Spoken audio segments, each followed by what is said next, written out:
Because of God's favor, we experience plenty even in the seasons of hardship. Kapag nasa atin ang pabor ng Diyos, we experience plenty. Amen? Even in the seasons of hardship, even in the seasons of difficulties, even in the seasons of trials, we experience plenty. Kahit sa matinding kahirapan, mga minamahal, matinding suliranin, sabi ng Biblia, ang mga anak ng Diyos ay makakaranas ng kasaganahan. Palakpakan po natin. Kasi, naniniwala ba kayo special yung treatment ng Panginoon sa atin? Amen? Totoo po yan. Ako, in my own testimony, naniwala ako na special ang tingin sa atin ng mahal na Panginoon. Amen? Nung papunta po kami ng Leyte, na timing na nasa Cebu kami, Pintados ba? Sinulog. Cebu. Sinulog, no? Sinulog. Ang daming paseros. Naghanap kami ng barko, kumuha kami ng ticket. Sabi niya, sir, wala na pong available deck. Upuan na lang po kayo, upo. 5 oras ang biyahe, uwi kami ng Leyte from Cebu. Sakay kami ng barko, 5 oras. Grabing hirap. Sige lang, okay lang. Tinanggap namin yung kondisyon na bangko lang kami. Pagdating namin sa airport, paano napunta yung barko sa airport? Sa pier.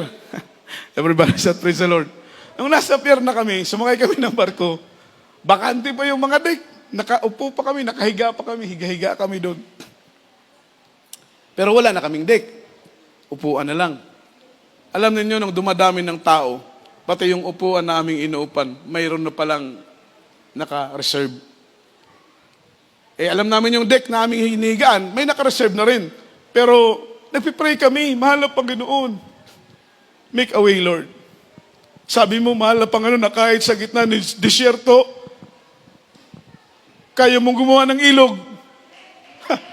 Amen. Sometimes i-claim natin yung mga promises ni Lord.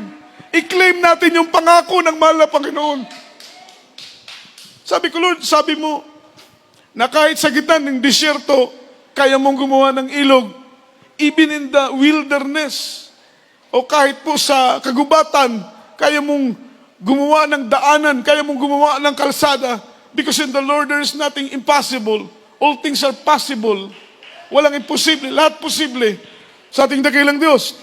Nagpipray kami, beloved wife ko, ako nagpipray, ayaw ko lang sa beloved son ko kung ano yung prayer niya.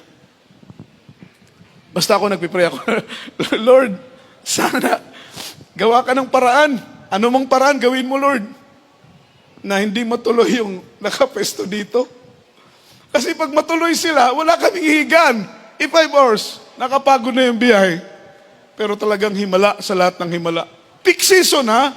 Peak season. Wala nang bakante. Pero magulat ka, 2 deck, wala pong dumating. Ha! Everybody say, praise the Lord. Say amen. Say amen. Sino po rito yung nakaranas ng special treatment ng mahal na Panginoon? Itaas pa ang kamay. Hindi nyo naranasan? Imposible yun. Yung special treatment, sino man dito yung nakaranas ng special treatment ng mahal na Panginoon? Itaas ang kamay. Lahat po tayo nakaranas ng special treatment ng mahal na Panginoon. Yun para sa akin, that is a big favor for me. Na-experience ko yun, na peak season, walang bakanting deck, pero nakahiga kami ng maayos. Mga minamang from Cebu all the way to Tacloban. Grabing blessing ng mahal na Panginoon. Palakpakan natin ang ating dakilang Diyos.